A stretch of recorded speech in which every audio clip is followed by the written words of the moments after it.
I love how they're using exaggerated scaling to exaggerate the perspective in this scene. This is something we haven't seen for a very long time. An example is, if you tried to recreate this scene in real life, you wouldn't be able to, not only because you would die, but because the scaling is exaggerated, it would not look nearly this cool. An image I found online to kind of give you an idea of what I'm talking about is typically in anime and 2D art, they will exaggerate the perspective to communicate the motion that's going on. And this is something we really need to see more of in Sonic specifically. On the A side, it's showing what it would kind of look like if you just tried to take a photo of somebody doing that kick. But with rendering techniques that emulate 2D animation, you can exaggerate the different parts of the body so that they seem really close to the camera.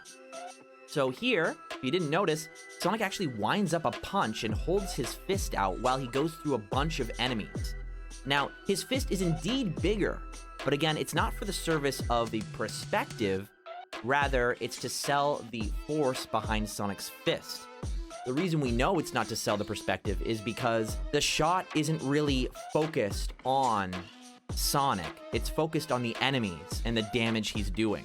Now, straight up, this is something that Sonic Unleashed opening just really doesn't play with a lot, and so the only thing that we have to refer to when it comes to exaggerated perspective is the CD opening animation. Watch as the camera pans up first at Sonic's feet.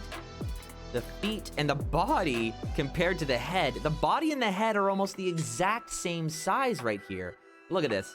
Sonic's head in Sonic CD is not quite that big, but exaggerated perspective gives it this beautifully flowy look that makes it look so iconically Sonic. The things that we were talking about before that really sold that movement, there's nothing technically wrong with this, but it's just not selling the motion in the same way. And the materials and the textures look wonderful, right?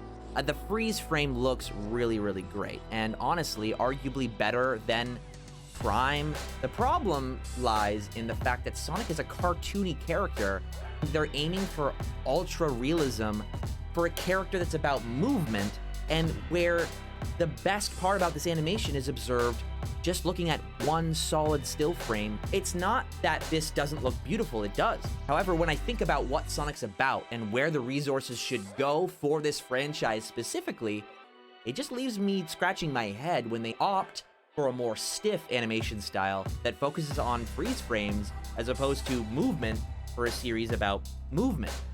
So yeah, we'll see Sonic take off, and he doesn't really stretch, and the scale is not exaggerated. In Prime, he would be squishing into the ground before bouncing back into his pose. The only thing we really see react to Sonic's movement momentum is his quills.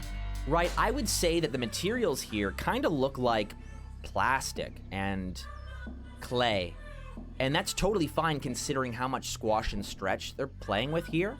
It does not have as high quality materials, or at least it doesn't look like it has, but what I love to see is that it's combining all of the animation styles into one new take that is seemingly trying to combine all of the benefits into one show. And so overall, that will move Sonic forward, right? It's taking things from Sonic Unleashed. It's taking things from the Sonic CD opening, even looking that far back. But not only that, we got Sonic and Shadow fighting. Now, some people might be complaining that Shadow would be fighting Sonic, right? That might make some people concerned because oftentimes when they have to create a conflict for Sonic and Shadow, because Shadow is an anti-hero, it can be very tricky to come up with a reasonable explanation as to why he is fighting Sonic. I'm happy to report that the mouths will shift to the side when it's appropriate. So, of course, when Sonic does a wink at the camera, and he's got his iconic grin at the side there, that's where we expect to see it. However, when it is necessary to sell stress or a tense moment, they will opt for this one, where it would make more sense for Sonic's gritted teeth to take place in the middle of his mouth. So it is recognizable what emotion is going on. Whereas for some reason, the main series games locks his mouth on the side. Hopefully, with all the things animation-wise, this show seems to be pushing and experimenting with, maybe it will set a new standard for games moving forward. And that's all I have to say for now. We're trying to be hype and critical, and man, am I hyped for this show. It looks like it's certainly going to be enjoyable, and it's a step up above the rest. I'll see you guys next time. Peace.